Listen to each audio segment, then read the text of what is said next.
আসসালামু আলাইকুম ভিউয়ার্স, আশা করি সবাই ভালো আছেন। তো আমরা আজকে দেখতে দেখতে চতুর্থ নাম্বার ক্লাসে চলে আসলাম। আজকে আমরা দেখাবো কামিজ কাটিং কিভাবে করতে হয়। তার আগে যদি আমরা এটা দেখে নিই কীরকম কী, সেটা যদি আমরা দেখে নিই তাহলে খুব ভালো হয়। তো চলুন সরাসরি আমরা স্ক্রিনে যাই। স্ক্রিনে গিয়ে আমরা দেখতে পাচ্ছেন কামিজ কাটিং। এখানে আমরা প্রথম ক্লাসে শিখেছিলাম 8টি মাপ। সেই 8টি মাপের নাম এবং মাপগুলো দেওয়া হয়েছে এবং একটি গ্রাফ করে দেখানো হয়েছে। আমরা তারপর দেখে নেব যে এই কাপড়টা কি কয়টি ভাগে ভাঁজ করে নিতে হয়, সেটি আমরা এখানে দেখতে পাচ্ছি এবং এখানে বেশ কিছু নিয়ম দেওয়া আছে, আপনারা দেখতে পাচ্ছেন। এই নিয়ম অনুযায়ী আমরা আজকে কাটিংটা কমপ্লিট করব। তো আজকে আমরা কাটিংটা দেখাবো একদম এক্স্যাক্টলি হাতে প্র্যাকটিক্যালে দেখাবো। তো আমরা সরাসরি চলে যাই স্ক্রিনে, দেখে নিই কীভাবে কাটিংটি করতে হয়। আমি মোহাম্মদ মিঠুন হোসেন আপনাদের সামনে চতুর্থ নাম্বার ভিডিও নিয়ে হাজির হলাম। আজকে আমরা দেখাবো কামিজ কাটিং কিভাবে করতে হয় সেটি দেখাবো। তো আজকে যদি আমরা কামিজ কাটিং সম্পর্কে জানি তাহলে দেখতে পাচ্ছেন এখানে আমরা 8টি মাপ নিয়েছি। প্রথম ক্লাসে আমরা শিখিয়েছিলাম কোনটার কি মাপ, সেটা আমরা আরেকবার দেখে নিচ্ছি।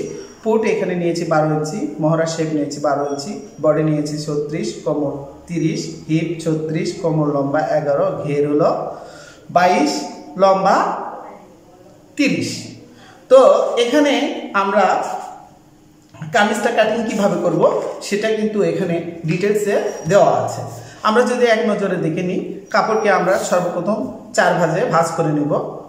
কাপড়টি লম্বায় ভাঁজ করে নিব, বন্ধ অংশ নিচের দিকে রাখবো, এটি খেয়াল রাখতে হবে। তো আমরা এটার অনুযায়ী কাপড়টাকে আমরা সর্বপ্রথম ভাঁজ করে নিই। কাপড়টাকে আমরা সর্বপ্রথম এরকম করে লম্বালম্বি ভাঁজ করে নেব, লম্বালম্বি ভাঁজ করে নিব। ভাঁজ করে নিয়ে আরেকটি ভাঁজ দিয়ে নিব এইরকম করে, অর্থাৎ এটা হলো 4টি ভাঁজ। আপনারা দেখতে পাচ্ছেন এটা হলো 4টি ভাঁজে আমরা ভাঁজ করে নিয়েছি। 4টি ভাঁজ করলে আমাদের 2টি পার্ট বের হবে।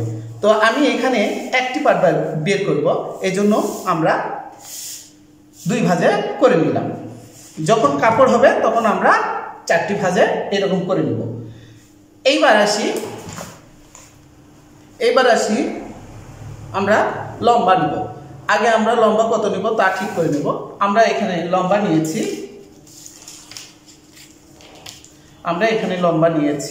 30 ইঞ্চি। আমি এখানে আর একটু বেশি নিব, 32 ইঞ্চি লম্বা নিলাম। যার যেমন লম্বা লাগে তাই সেই রকম লম্বা নেবেন। তার সাথে সেলাইয়ের জন্য ½ ইঞ্চি বেশি নেবেন। দেখুন আমি লম্বার মাপ নিয়েছি 30 ইঞ্চি, আপনারা দেখতে পাচ্ছেন।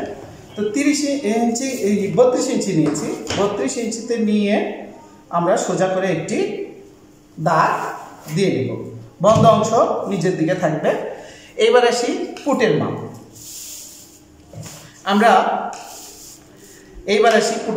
আমরা এখানে নিয়েছিলাম এইবার পুট 12 ইঞ্চি। ক্লাসে দেখিয়েছিলাম পুট যা হবে তার 2 ভাগের 1 ভাগ। তাহলে 2 ভাগের 1 ভাগ পুট 12 ইঞ্চি। 12 ইঞ্চির অর্ধেক হলো 6 ইঞ্চি। তো 6 ইঞ্চিতে আমরা করব কি, একটি দাগ দিয়ে নিব। 6 ইঞ্চিতে একটি দাগ দিয়ে নিলাম। দাগ দিয়ে নিয়ে নিচে আবার একটি 6 ইঞ্চিতে একটি দাগ দিয়ে নিব, যাতে দাগটা সোজা হয়। এবার আসি, আমাদের পুট নিলাম অর্ধেক, 12 ইঞ্চির অর্ধেক নিলাম। পুট যা হবে মহড়া শেপ সেম হবে, মহড়াও সেম একই হবে। তাহলে পুট নিয়েছিলাম আমরা 12 ইঞ্চি, মহড়ার শেপ 12 ইঞ্চি। এই 12 ইঞ্চির অর্ধেক হলো 6 ইঞ্চি, সাথে ½ ইঞ্চি সেলাইয়ের জন্য বেশি। দেখুন ½ ইঞ্চি সেলাইয়ের জন্য আমরা বেশি নিলাম। নিয়ে এইবারে আমরা বরাবরে একটি দাগ দিয়ে নেব,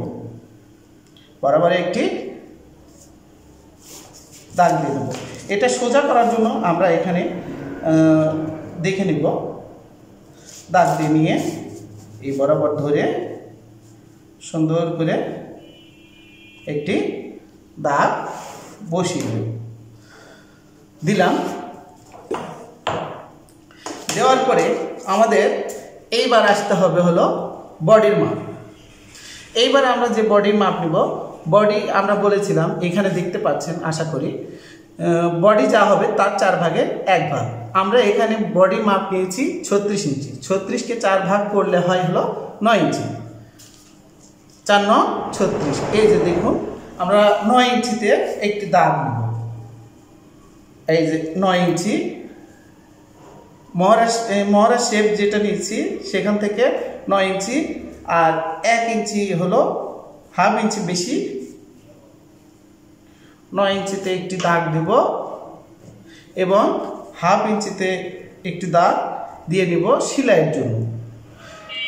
এই হাফ ইঞ্চি বেশি নেওয়ার কারণ হলো যখন আমরা এটা উল্টাবো তখন হাফ হাফ 1 ইঞ্চি হবে, অর্থাৎ 1 ইঞ্চি সেলাইয়ের জন্য বেশি আমরা নিয়েছি। আপনারা দেখতে পাচ্ছেন এটা হলো বডির মাপ। এখন আমাদের বডির মাপ নেওয়া হয়ে গিয়েছে। বডির মাপ থেকে এইবার আসবো আমরা, এখানে আসি কোমর। এখানে আমরা বডি থেকে যে মাপ পেয়েছি, বডি থেকে দাগ টেনে নিয়েছি। নিচের 5 ইঞ্চি দাগ টেনে নেব, নিচে 5 ইঞ্চি বরাবর একটি দাগ টেনে নেব। এই যে এইরকম করে আমরা বডির যে মাপটা পেয়েছি তার থেকে আমরা 5 ইঞ্চি বরাবর একটি দাগ দিয়ে নেব। এটা হলো আমাদের 5 ইঞ্চি বরাবর একটি দাগ দিয়ে নেব। যেহেতু 30 ইঞ্চি কোমর, একে আমরা 4 ভাগে ভাগ করব। 5 ইঞ্চি বরাবরে নিয়ে আমরা 30 ইঞ্চি কোমর, 30 ইঞ্চি যদি কোমর হয়, 30 ইঞ্চি কোমরে আমাদের আসবে হলো 7.5 ইঞ্চি। আমাদের আসবে 7.5 ইঞ্চি। তাহলে আমরা 7.5 ইঞ্চিতে আমরা একটি দাগ বসিয়ে নিই। 7.5 ইঞ্চিতে আমরা দাগ বসিয়ে নিলাম। আর হাফ ইঞ্চি আমরা কি করব, সেলাইয়ের জন্য বেশি দিয়ে দেব। আশা করি আমি বোঝাতে পারছি। এইবার আসি হলো হিপের মাপ। আমরা যেহেতু বডি থেকে কোমরের মাপ নিয়েছি, এজন্য বডি থেকে আসবে হিপের মাপ। বডি থেকে আসবে হিপের মাপ। বডি থেকে 11 ইঞ্চি নিচে হিপের মাপ হবে। আবার আমরা এই বডি থেকে ধরবো হলো 11 ইঞ্চি নিচে। 11 ইঞ্চি নিচে কিসের মাপ আসবে? হিপের মাপ। এই জায়গাতে আসবে হলো হিপের মাপ। আমরা 11 ইঞ্চিতে একটি দাগ দিয়ে চিহ্ন করে নিলাম। এইবারে হিপের মাপ যেটা, অর্থাৎ হিপ যা আসবে, হিপের যে মাপ আসবে সেই মাপকে আমরা 4 ভাগে ভাগ করে নিয়ে যে অংশটা পাবো সেইটা। আমাদের এখানে হিপের মাপ নেওয়া আছে হলো 36 ইঞ্চি। 36কে আমরা 4 ভাগ করে নিয়ে আমরা পাচ্ছি হলো 9 ইঞ্চি। তাহলে আমরা 9 ইঞ্চিতে আরেকটি দাগ দিয়ে নেব। 9 ইঞ্চিতে একটি দাগ দিয়ে নিলাম, হাফ ইঞ্চি সেলাইয়ের জন্য বেশি নিলাম। দেখুন আমাদের মহড়ার শেপ, অর্থাৎ মহড়ার শেপ কি বলে, পুটের মাপ হলো, মহড়ার শেপ হলো, বডির মাপ হলো, কোমরের মাপ হলো, হিপের মাপ হলো। আমাদের কিন্তু হিপের মাপ শেষ। এইবার আসবো ঘের যার যেমন লাগে এটাকে আমরা দুই ভাগে ভাগ করে নিব। এখানে আমরা ঘের ধরেছি 22 ইঞ্চি। 22 ইঞ্চি ঘের ধরেছি। 22 ইঞ্চিকে 2 ভাগে ভাগ করলে আসে হলো 11 ইঞ্চি। তো আমরা যে লম্বার মাপটা নিয়েছি, অর্থাৎ আমরা যে লম্বার মাপটা নিয়েছি সেই লম্বার মাপ থেকে আমরা 11 ইঞ্চি ধরবো। এই যে 11 ইঞ্চিতে এখানে একটি, অর্থাৎ 2 ভাগ করে নিয়ে 11 ইঞ্চিতে একটি দাগ দিলাম, আর হাফ ইঞ্চি সেলাইয়ের জন্য বেশি নিলাম। আমাদের কিন্তু প্রায় কাজ শেষ। তো আমরা এটাকে আমরা আগে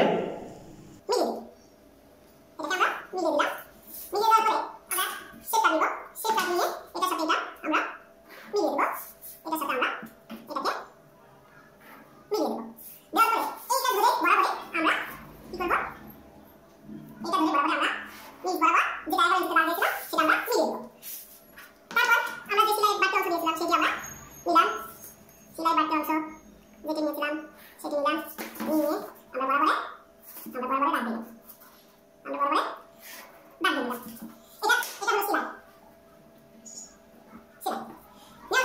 মহড়ার শেপ, আমাদের মহড়ার শেপ আমরা এখানে সুন্দর করে চেষ্টা করব যে গোল করে দেওয়ার, এরকম ধীরে ধীরে ধীরে ধীরে ধীরে ধীরে আমরা এটা মহড়ার শেপটা গোল করে দিলাম। এটা হাতার। এখন আসি আমাদের কাটার পালা। আমাদের এখানে আমরা ধাপে ধাপে যেহেতু শিখাচ্ছি, আমরা এখানে দেখালাম কাটিংয়ের জন্য, এটা আমরা কাটিংয়ের জন্য দেখাইছি। এটা কাটার পরে পরবর্তী লিসনে আমরা দেখাবো যে হাতা কিভাবে কাটতে হয়। হাতার আগে আমরা দেখাবো যে গলাটা কিভাবে কাটতে হয়। এই যে এই পাশে যে আমরা গলা, সেটা পরবর্তী লিসনে ইনশাল্লাহ দেখাবো। তার পরবর্তী লিসনে দেখাবো কিভাবে হাতাটি কাটতে হয়।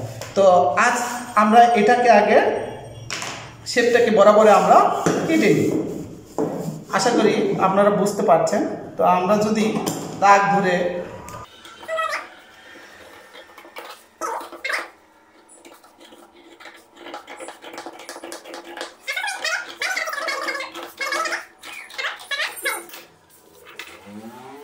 একটা বিষয় জানার আছে, আমরা যখন লাস্টে ঘেরটা কাটবো তখন এখানে একটু জানার বিষয় আছে। আমরা একটু এটা রাউন্ড শেপ কেটে দেব যাতে ঝুলটা আমাদের সুন্দর হয়। এইখানে সামান্য হাফ ইঞ্চি বরাবর আমরা এখানে শেপটা রাউন্ড করে দেব। তাহলে হবে কি, কোনাটা বের হবে না, তাহলে আমাদের এই কোনাটা বের হবে। আমাদের কোনাটা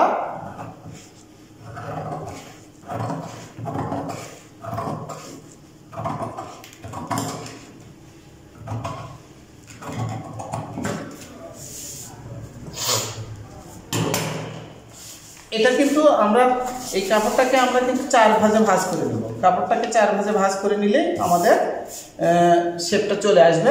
আশা করি আমি বোঝাতে পারছি। এই যে দেখুন আমাদের এক পার্ট বের হয়েছে, আমরা কিন্তু এক পার্ট বের করে নিয়েছি। এই যে আমাদের একটা পার্ট বের হয়েছে।